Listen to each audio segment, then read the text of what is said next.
தமிழின தலைவர் கலைஞர் அவர்கள் மாநிலத்தில் சுயாட்சி மத்தியில் கூட்டாட்சி என்பதை ஐம்பெரும் முழக்கங்களில் ஒன்றாக வடித்து தந்தார். தமிழ்நாட்டுக்கு மட்டுமல்ல, இந்தியாவின் அனைத்து மாநிலங்களுக்கும் சேர்த்து இந்திய ஒன்றியத்துக்கே வழிகாட்டும் மாபெரும் முன்னெடுப்பை செய்ய தொடங்கும் வரலாற்று முக்கியத்துவம் கொண்ட நாள் இந்த நாள்.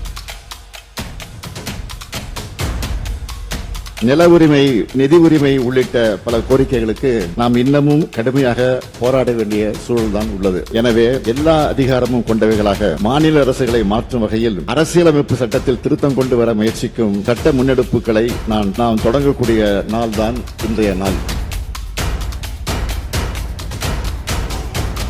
அனைத்து மாநிலங்களும் சுயாட்சியை பெற்றவையாக இருக்க வேண்டும். அனைத்து மாநிலங்களும் இணைந்து நடத்தும் கூட்டாட்சி அரசாக ஒன்றிய அரசு செயல்பட வேண்டும் என்ற நம்முடைய இந்த கொள்கைதான் மற்ற மாநிலங்களின் உள்ளத்துக்குள் இருக்கும், வெளியில் சொல்ல முடியாமல் தவிக்கும் கொள்கையாக இருக்கும். அனைத்து அதிகாரங்களையும் தன் வசம் வைத்துள்ள ஒன்றிய அரசு அவற்றை எதேச்சதிகார மனப்பான்மையோடு பயன்படுத்துவதோடு மாநில அரசுகளையும் மதிப்பதில்லை. எல்லாவற்றுக்கும் மாநில அரசுகள் ஒன்றிய அரசின் தயவை எதிர்பார்த்து காத்து கிடக்கின்றன. இன்னும் எத்தனை காலத்துக்குத்தான் அவர்கள் கொடுக்கும் இடத்தில் நாம் வாங்கும் இடத்தில் இருப்பது? இந்த நிலை மாற வேண்டும். வேலை வேண்டுமா? ப்ளூ ஓஷன் இருக்கிறது. 10th 12th டிப்ளமோ டிகிரி படித்தவர்களுக்கு உணவு, தங்குமிடம், இஎஸ்ஐ, பிஎஃப் இன்சூரன்ஸ் உள்ளிட்ட சலுகைகளுடன் அனுபவத்திற்கேற்ற நல்ல சம்பளம் 15,000 முதல் 30,000 வரை. பெண்களுக்கு முன்னுரிமை. 2,000க்கும் மேற்பட்ட வேலை வாய்ப்புகள் உள்ளன. இப்போதே தொடர்பு கொள்ளுங்கள். Blue ocean. நம்மை எல்லாம் ஆளாக்கிய பேரறிஞர் அண்ணா அவர்கள் தன்னுடைய இறுதி உயிர் போல எழுதியதுதான் மாநில சுயாட்சி கொள்கை.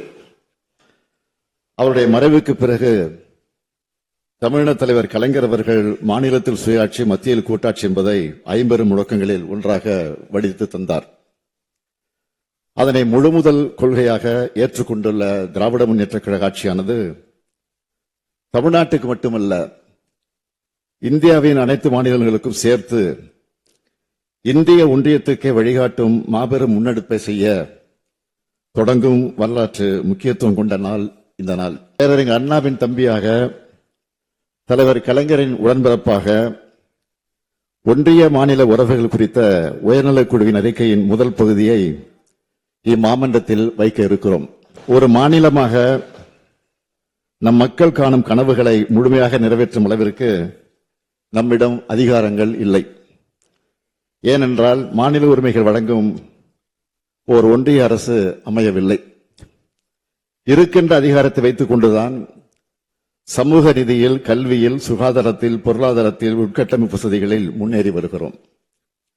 நில உரிமை,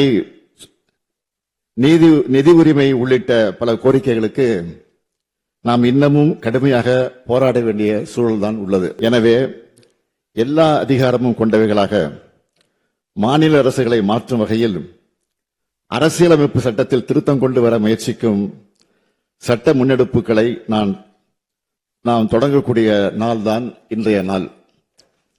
மாண்புமிகு பேரவைத் தலைவர்களே, அனைத்து அதிகாரங்களையும் தன் வசம் வைத்துள்ள ஒன்றிய அரசு அவற்றை எதேச்சதிகார மனப்பான்மையோடு பயன்படுத்துவதோடு மாநில அரசுகளையும் மதிப்பதில்லை. எல்லாவற்றுக்கும் மாநில அரசுகள் ஒன்றிய அரசின் தயவை எதிர்பார்த்து காத்து கிடக்கின்றன. இன்னும் எத்தனை காலத்துக்குத்தான் அவர்கள் கொடுக்கும் இடத்தில் நாம் வாங்கும் இடத்தில் இருப்பது? இந்த நிலை மாற வேண்டும். இந்த பிரச்சனைகளுக்கு தீர்வு காண வேண்டும் என்ற நம்முடைய நோக்கத்துக்கான விடைதான் ஒன்றிய மாநில உறவுகள் குறித்த உயர்நிலை குழுவின் அறிக்கை. சுருக்கமாக சொன்னால், பூனைக்கு மணி கட்டியிருக்கிறோம். அனைத்து மாநிலங்களும் சுயாட்சியை பெற்றவையாக இருக்க வேண்டும். அனைத்து மாநிலங்களும் இணைந்து நடத்தும் கூட்டாட்சி அரசாக ஒன்றிய அரசு செயல்பட வேண்டும் என்ற நம்முடைய இந்த கொள்கைதான் மற்ற மாநிலங்களின் உள்ளத்துக்குள் இருக்கும், வெளியில் சொல்ல முடியாமல் தவிக்கும் கொள்கையாக இருக்கும். எனவே அனைத்து மொழிகள், இனங்கள், மதங்கள், பண்பாடுகள் உள்ளடக்கிய மாநிலங்களில் வாழும் மக்களை அவர்களது உரிமைகளோடு, உணர்வுகளோடு வாழ வைக்கும் உன்னதமான மாநில சுயாட்சி கொள்கையை அரசியல் எல்லைகளை கடந்து அனைவரும் தங்களது அரசியல் கொள்கையாக ஏற்றுக்கொள்ள வேண்டும் என்று இந்த மாமன்றத்தின் மூலம் நான் கேட்டுக்கொள்கிறேன். மாநிலங்களின் உரிமைகள் குறித்து 1963 பேரறிஞர் அண்ணா அவர்கள் நாடாளுமன்றத்தில் முழங்கினார். 1967 திராவிட முன்னேற்றக் கழகம் தேர்தல் அறிக்கையில் வலியுறுத்தியது. ஒன்றிய மாநில அரசுகளின் உறவுகளை ஆராய 1969 தலைவர் கலைஞர் அவர்கள் ஓய்வு பெற்ற நீதியரசர் P V. Rajamannar, doctor A. Lakshmanaswami Mudaliar, P. Chandra Reddy ஆகியோரை கொண்ட உயர்மட்ட குழுவை அமைத்தார். இந்திய நாடே திரும்பி பார்த்தது. அந்த குழு விரிவாக ஆய்வு செய்து 1971 தனது அறிக்கையை வழங்கியது. ராஜமன்னார் குழு அளித்த முக்கிய பரிந்துரைகளை இந்த மாமன்றத்தில் தீர்மானமாகவும் நிறைவேற்றினார் தலைவர் கலைஞர்.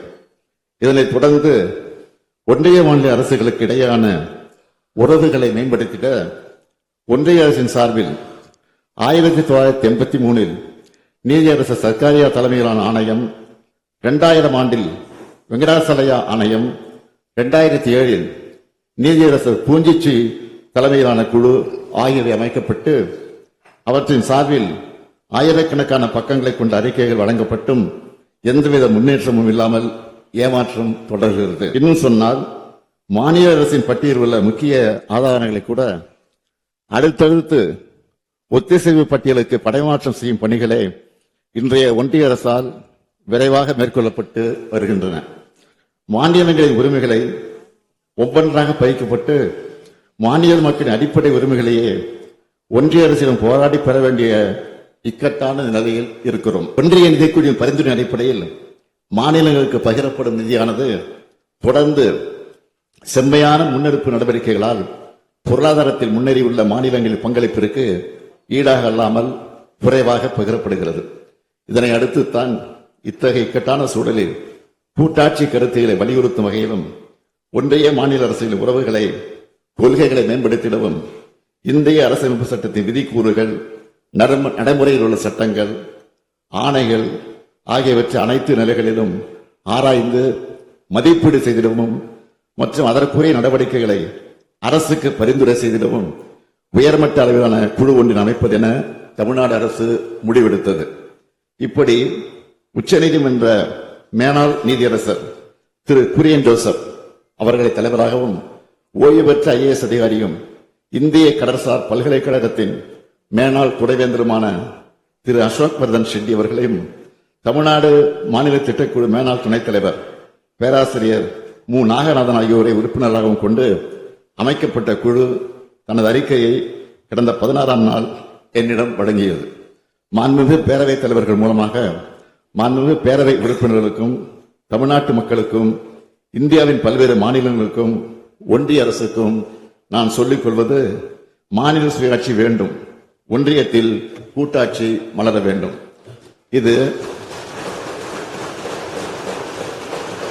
இது தனிப்பட்ட ஒரு அரசியல் கட்சியின் கோரிக்கை அல்ல, இந்திய நாட்டு மக்களின் வாழ்வியலுக்கும் வளர்ச்சிக்கும் முக்கியமான கோரிக்கை.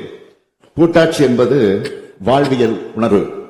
பன்முகத்தன்மை கொண்ட இந்தியாவுக்கு கூட்டாட்சி தான் அடிப்படை. இதைத்தான் அந்த அறிக்கையும் நிறுவுகிறது. எனவே இத்தகைய தன்மை கொண்டதாக இந்திய அரசமைப்பு சட்டத்தை நாம் மாற்ற வேண்டும். 1994 SR பொம்மை வழக்கில் உச்சநீதிமன்றம் வழங்கிய தீர்ப்பில் கூட்டாட்சி என்பது அரசமைப்பு சட்டத்தின் அடிப்படை கட்டமைப்பின் ஒரு பகுதி என்று சொல்லப்பட்டுள்ளது. அத்தகைய கூட்டாட்சி கோட்பாட்டை அரசமைப்பு சட்டத்தின் பண்பாடாக சேர்க்க வேண்டும். அதற்கு அரசமைப்பு சட்ட திருத்தமும் சீர்திருத்தமும் தேவை. கடந்த 76 ஆண்டுகளில் 106 முறை இந்திய அரசமைப்பு சட்டம் திருத்தப்பட்டுள்ளது. எனவே நாம் முயன்றால் மீண்டும் இந்திய அரசமைப்பு சட்டத்தை திருத்த முடியும். இந்தியாவை முதிர்ச்சி அடைந்த கூட்டாட்சி நாடாக மாற்றுவதற்கான முயற்சிகளை நாம் தொடங்கியாக வேண்டும். அதிகாரமும் வாய்ப்புகளும் ஒரே இடத்தில் குவிந்திருக்கக்கூடாது. அவை பரவலாக்கப்பட வேண்டும். அதற்கான சட்டபூர்வமான வழிகளை இந்த அறிக்கை நமக்கு வழங்கி இருக்கிறது. கூட்டாட்சி தன்மை கொண்டதாக இந்திய அரசியல் சட்டத்தை மாற்றுவது இந்திய ஒன்றியத்தை பலவீனப்படுத்தாது என்று இந்த அறிக்கை கூறுகிறது. அனைத்து அதிகாரங்களையும் ஒன்றிய பாஜக அரசு கபலீகரம் செய்யும் சூழலில் ஆளுநர்கள் மூலமாக மாநில அரசுகள் செயல்படாமல் தடுக்கும் நிலையில் இந்தி திணிப்பின் மூலமாக, நிதி நெருக்கடிகளின் மூலமாக, தொகுதி மறுவரை என்ற சதியால், ஜிஎஸ்டியால் தமிழ்நாடு அனுபவித்து வரும் நெருக்கடிகளில் இருந்து மீள ஒரே மருந்து மாநில சுயாட்சி தான்.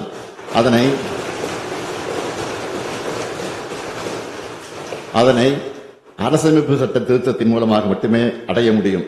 இந்திய நாடாளுமன்றத்தின் மக்களவையிலும் மாநிலங்களவையிலும் இந்த கொள்கைக்கான வலிமையான ஆதரவு தெரிவிக்கும் ஜனநாயக சக்திகள் அதிகமாக இருக்கிறார்கள். எண்ணிக்கையாலும் எண்ணங்களாலும் அதிகமாக இருக்கிறார்கள். அவர்களை ஒன்று திரட்ட வேண்டும். எனவே இந்தியாவில் உள்ள அனைத்து அரசியல் இயக்கங்களுக்கும் இந்த அறிக்கை அனுப்பி வைக்கப்படும் என்பதை தெரிவித்துக் கொள்கிறேன். ஒன்றிய அரசும் மாநிலங்களும் போட்டியாளர்கள் அல்ல, இருவரும் பொதுவான ஒரு அமைப்பின் பங்குதாரர்கள். மாநிலங்கள் வளர்ந்தால்தான் ஒட்டுமொத்த இந்தியாவும் வளர முடியும் என்பதை ஒன்றிய அரசுக்கு உணர்த்துவோம். இப்படிப்பட்ட பின்னணியில்தான் நமது குடியரசின் அரசமைப்பு சட்டத்தின் உயிர்ப்பை தீர்மானிக்கும் முக்கியமான தருணத்தில் நாம் நிற்கிறோம். நாம் இதுவரை பயணித்த பாதையை மீளாய்வு செய்து உண்மையான கூட்டாட்சி கருத்தில் வலுப்பெறும் வகையில் நமது எதிர்காலத்தை வடிவமைக்க வேண்டிய நேரம் இது. இதற்கு சட்டப்பூர்வ வழிமுறையில் ஆராய்ந்து முதற்கட்ட அறிக்கையை வழங்கிய மாண்புமை உச்சநீதிமன்ற மேலாள் நீதியரசர் திருமிகு சூரியன் ஜோசப், ஓய்வு பெற்ற IAS அதிகாரி திருமிகு அசோக் வர்தன் ஷெட்டி, பேராசிரியர் மு. நாகநந்தன் ஆகியோருக்கு எனது மனமார்ந்த நன்றியை தெரிவித்துக் கொள்கிறேன். இந்த அறிக்கையை தற்போது இந்த மாமன்றத்தின் மேலான பார்வைக்கு வைக்கிறோம். இந்தியாவின் ஒற்றுமை, ஒருமைப்பாடு, பன்முகத்தன்மை, மக்களாட்சி பொறுப்புணர்வு, அரசமைப்பு சட்ட ஒழுங்குமுறை ஆகியவற்றோடு முதிர்ச்சி பெற்ற கூட்டாட்சி நாடுகளின் சிறந்த நடைமுறைகளையும் உள்ளடக்கி தாக்கல் செய்யப்பட்டுள்ள இந்த அறிக்கையை அனைவரும் திறந்த மனதோடு ஏற்று அறிவார்ந்த விவாதங்களை நடத்தி செழுமையாக படுத்த வேண்டும். ஒன்றிய மாநில உறவுகளில் சமநிலை மீட்டெடுக்க வேண்டும். மாநிலங்கள் வலுவாக இருந்தால்தான் ஒன்றிய அரசு வலுவாக இருக்கும். மாநிலங்களால் தான் நாட்டு வளர்ச்சியும் பெருமையும் வளர்ச்சியும் அடையும். கூட்டாட்சி கருத்தில் என்பது மாநிலங்களுக்கான சலுகை அல்ல, நாட்டிற்கான பாதுகாப்பு அரண். இதையெல்லாம் ஒன்றிய ஆட்சியாளர்களுக்கு உணர்த்திக் கொண்டே இருக்க வேண்டும். கொட்ட கொட்ட குனியக்கூடியவர்கள் அல்ல நாம். பேரறிஞர் பிறந்த அண்ணாவின் உயிருக்கு உயிர் கொடுப்போம். தலைவர் கலைஞரின் 50 முழக்கத்தை நிறைவேற்றி காட்டுவோம். நாம் தான் இதை செய்ய வேண்டும். நம்மை விட்டால் இதை செய்ய யாரும் இல்லை.